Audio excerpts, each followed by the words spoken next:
तेलंगाना के वज़ीर आला रेवंत रेड्डी ने साबिक़ा वज़ीर आला केसीआर पर बड़े सवालात उठाए।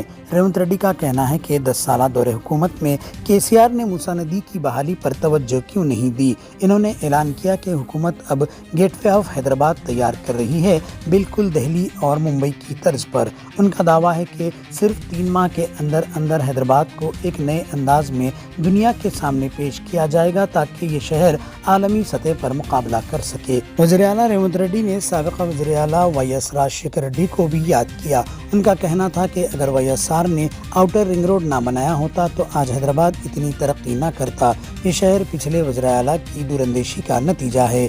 बीआरएस पार्टी के कारगुजार सदर केटीआर के बयान का जवाब देते हुए रेवंत रेड्डी ने सख्त अल्फाज इस्तेमाल किए। उनका कहना है कि शहर को पानी गोदावरी प्रोजेक्ट के जरिए मिल रहा है, यह आपके खानदान की विरासत नहीं। रेवंत रेड्डी ने मजीद कहा कि मालना सागर मंसूबा वाईएसआर ने 2008 में शुरू किया था।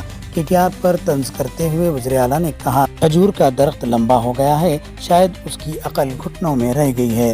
नाजरीन, मैं अजीम अहमद अब्बास, आप देखते रहें QK transmission news. Like, share, subscribe करना ना भूलें। 10 ఏళ్ళు కేసీఆర్ అధికారంలో ఉన్నాడు. ఎందుకో ఈ మూసీ నది ప్రక్షాళన చెయ్యాలనే ప్రయత్నం ఎందుకు చేయలేదు? ఈ రోజు ఉస్మాన్ సాగర్, హిమాయత్ సాగర్ ను బాగు చేయాలి, మూసీ నది మీద మనం ఎలివేటెడ్ కారిడార్లు కట్టాలి అని ఎందుకు ఆలోచన చేయలే? అందుకే ఈ రోజు బుద్వేల్ ప్రాంతాన్ని ఒక అద్భుతమైన హబ్ గా మనం ఈ రోజు అభివృద్ధి చేయాలనుకున్నాం. గేట్వే ఆఫ్ ఢిల్లీ, ఈ రోజు గేట్వే ఆఫ్ ముంబై ఉన్నది, హైదరాబాద్ కూడా గేట్వే ఆఫ్ హైదరాబాద్ కింద ఈ రోజు ప్రణాళికలు మనం సిద్ధం చేసుకున్నాం. 3 నెలల్లో ఈ నగరాన్ని ప్రపంచ స్థాయిలో పోటీపడే నగరంగా మనం తీర్చిదిద్దుకుంటాం. అందుకే ఈ రోజు ఈ అభివృద్ధిలో కలిసి రాండి. హైదరాబాదు నగర నిర్మాణంలో మీరు భాగస్వాములు కాండి. ఈ రోజు ఉన్న ఔటర్ రింగ్ రోడ్డు ఆనాడు రాజశేఖర రెడ్డి గారు ఉన్నప్పుడు కట్టకపోయింటే ఈ నగరం ఇంత అభివృద్ధి చెందుతుండేనా? ఆనాడు ఐటీ కంపెనీలు తేకపోయింటే, ఫార్మా కంపెనీలు తేకపోయింటే ఇన్ని లక్షల మందికి ఉద్యోగ ఉపాధి అవకాశాలు వస్తుండేనా? ఇవాళ ప్రపంచ చిత్రపటంలో హైదరాబాదు నగరానికి గుర్తింపు వస్తుండేనా?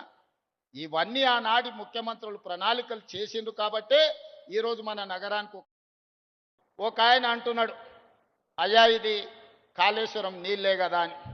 ఆయన తాటి చెట్టు లెక్క వెరిగిండు కానీ ఆవగి తాటికాయ అంతా కూడా మోకాళ్ళల్లో ఆయనకు తలకాయ లేదు. కాళేశ్వరం ప్రాజెక్టు కట్టింది మేడిగడ్డ, అన్నారం, సుందిల్లా, అది కుప్పగూలిపోయింది. కాళేశ్వరం కాస్త కూలేశ్వరం అయింది. ఇవాళ గోదావరి నదీ జలాలు నగరానికి వస్తున్నాయనంటే శ్రీపాద ఎల్లంపల్లె మూలం.